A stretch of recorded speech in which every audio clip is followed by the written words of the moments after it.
High বন্ধুরা, আজকের অষ্টাবক্র গীতার তৃতীয় আর চতুর্থ শ্লোক আপনাদেরকে বোঝাবো। তৃতীয় চতুর্থ শ্লোকে ঋষি অষ্টাবক্র রাজা জনকের যেটা অ্যাকচুয়াল আইডেন্টিটি, যেটা অ্যাকচুয়াল আমি কে যে অ্যান্সার, সেটাকেই বোঝাচ্ছেন। তো বোঝাতে গিয়ে ঋষি অষ্টাবক্র রাজা জনককে বলছেন, তুই পৃথিবী নয়, জল নয়, আগুন নয়, বাতাস নয়, আকাশ নয়। পাঁচ মহাভূত, পৃথিবী, জল, অগ্নি, বায়ু, আকাশ। তো শ্লোকটা এইরকমই, তুই পৃথিবী নয়, জল নয়, অগ্নি নয়, বায়ু নয়, আকাশ নয়। যদি তুই মুক্তি পেতে চাস তো নিজেকে এই সবের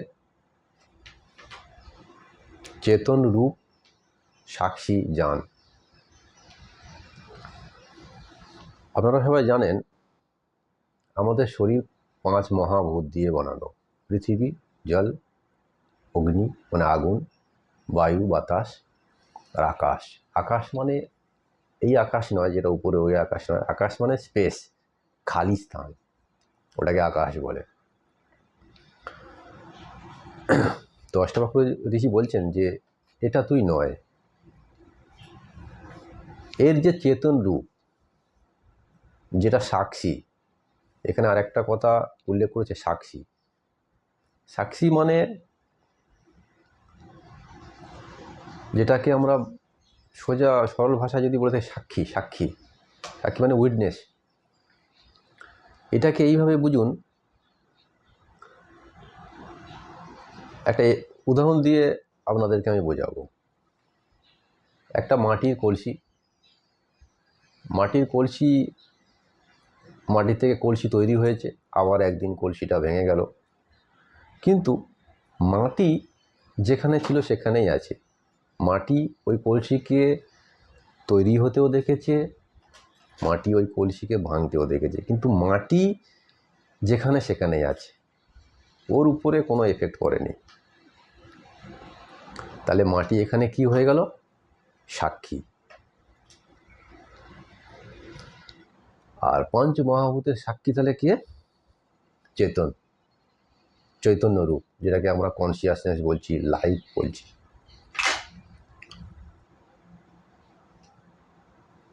এই যে কনসিয়াসনেস, লাইফ আর এই যে পাঁচ মহাভূত, দুটোকে আলাদা আলাদা দুভাগে ভাগ হিসাবে করা হয়েছে অনেক জায়গায়। যেমন ভগবদ গীতাতে অপরা অর্পরা, অনেকে এটাকে যার চেতন, অনেকে জাগত ব্রহ্ম, কপিল মুনি শঙ্খ দর্শনে প্রকৃতি আর পুরুষ বলেছেন। তো অষ্টাবক্র কিছুটা যার চেতন হিসাবে নিয়েছেন, বলেছেন রাজনককে। যেমন যা কিছু আমরা এই পাঁচ সেন্সেস, আমাদের যে ফাইভ সেন্সেস আছে, এর মাধ্যমে আমরা যা কিছু দেখছি, এসব কিছুই কিন্তু যার মানে জড় বস্তু, সোজা বাংলা ভাষায় জড় বস্তু এগুলো। আর এগুলো সবসময় পরিবর্তনশীল হচ্ছে। তো এগুলো তুই নয়। আর যে আরেকটা যে আছে, যেটা চেতন, চেতনকেই বলছে যে এটা তুই। এখানে আপনাদেরকে একটু বলি, আপনারা যদি কোনো ম্যাটেরিয়ালিস্টিক যে সায়েন্স আছে, অনেকে চলে যাচ্ছেন আপনারা আলবার্ট আইনস্টাইনের সায়েন্সে, কিছুই খুঁজে পাবেন না এখানে। ওখানে গিয়ে এখানে আপনার বুদ্ধি দিয়েই দেখতে হবে, আর কোনো রাস্তা নেই। কেননা ম্যাটেরিয়ালিস্টিক যে সায়েন্স আছে, এটা কোনো ম্যাটেরিয়ালকেই, যত ক্ষুদ্র থেকে ক্ষুদ্রতম ম্যাটেরিয়ালকেই দেখাতে পারবে, কিন্তু এখানে ম্যাটেরিয়ালের কথা হচ্ছে না। এখানে ম্যাটেরিয়ালের পার, ম্যাটেরিয়ালের নন ম্যাটেরিয়ালকে ইশারা করা হচ্ছে। সেই নন ম্যাটেরিয়ালকে আপনাদের বুঝতে হলে বুদ্ধি দিয়েই বুঝতে হবে। তো আপনারা যেটাকে এমপ্লয়েডটাকে একটু বোঝার চেষ্টা করবেন। দ্বিতীয় শ্লোকে আমাদের থার্ড, আর এখানে যেটা চতুর্থ, সেটাকে আমি দ্বিতীয় বললাম। শ্লোকে অষ্টাবক্র রাজা জনককে বলছেন, যদি তুই শরীরকে আলাদা করে আর ওই যে চৈতন্য রূপে যদি বিশ্রাম করে স্থির হয়ে থাকিস, তাহলে তৎক্ষণাৎ তুই সুখী, শান্ত আর বন্ধন থেকে মুক্ত হয়ে যাবি। এটা চতুর্থ শ্লোক। তো এখানে শরীরকে আলাদা করে মানে শরীরকে আলাদা করা এইভাবে সম্ভব না। আলাদা কীভাবে করবে? আলাদা করতে হবে আপনার আন্ডারস্ট্যান্ডিং লেভেল দিয়ে আলাদা করতে হবে, অন্য কোনো রাস্তা নেই। প্র্যাকটিক্যালে সম্ভব নয়, আন্ডারস্ট্যান্ডিং লেভেলে সম্ভব। আন্ডারস্ট্যান্ডিং লেভেল দিয়েই আপনাকে শরীরকে আলাদা করতে হবে। আলাদা বলতে ঠিক এইরকম, আর একটু বোঝায় তাহলে বুঝতে পারবেন। অ্যাকচুয়াল যে আমি, সেই অ্যাকচুয়াল আমিটাই যখন বুঝতে পারবেন, তো শরীর তাহলে আমি নয়। অ্যাকচুয়াল আমি গেলে শরীর আমি নয় হয়ে যাচ্ছে।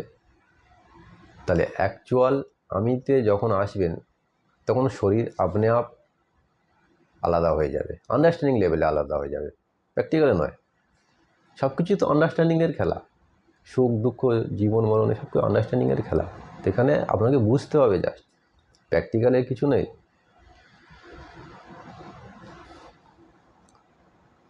যদি অ্যাকচুয়াল আইডেন্টিটিতে আপনি যদি স্থিত হয়ে থাকেন, মানে বুদ্ধিতে আপনার ধারণ করে নেয়, আপনি যদি আপনার বুদ্ধি সম্পূর্ণভাবে মেনে নেয় যে হ্যাঁ এটা ঠিক, বুদ্ধি যদি বুঝতে পারে সম্পূর্ণ আপনার আইডেন্টিটিটা, অ্যাকচুয়াল যেটা আইডেন্টিটি, তো আপনি তৎকাল সুখী, শান্ত আর বন্ধন মুক্ত হয়ে যাবেন। কিভাবে? যেমন সব কিছু কিন্তু আপনার জুড়ে আছে এই শরীরের সঙ্গে। আমার পরিবারের কী হবে, আমার ঘরের কী হবে, আমার জায়গা জমির কী হবে, সব কিছু আপনার হচ্ছে এই শরীরের সঙ্গে জুড়ে আছে। যখন আপনি বুঝতে পারেন যে শরীরই আমি নয়, আমি তো অন্য কিছু, তো শরীরের সঙ্গে যা কিছু রিলেটেড আপনার সুখ দুঃখ যা কিছু থাকবে সব কিছু মিটে যাবে। আর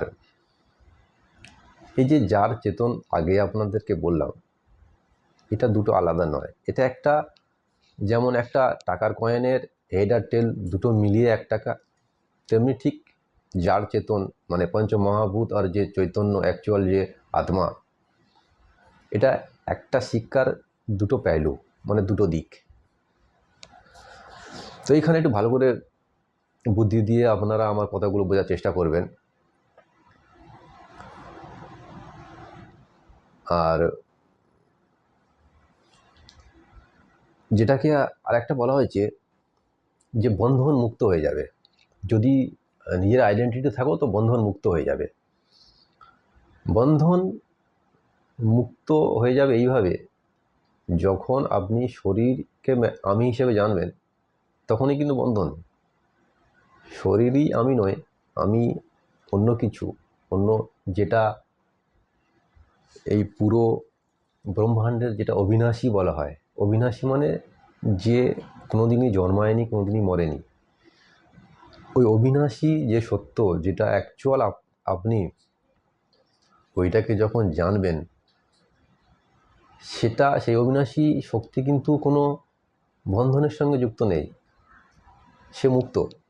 তো অ্যাকচুয়াল আইডেন্টিটি যখন আপনি জেনে যাবেন, তখন আপনি মুক্ত হয়ে গেলেন।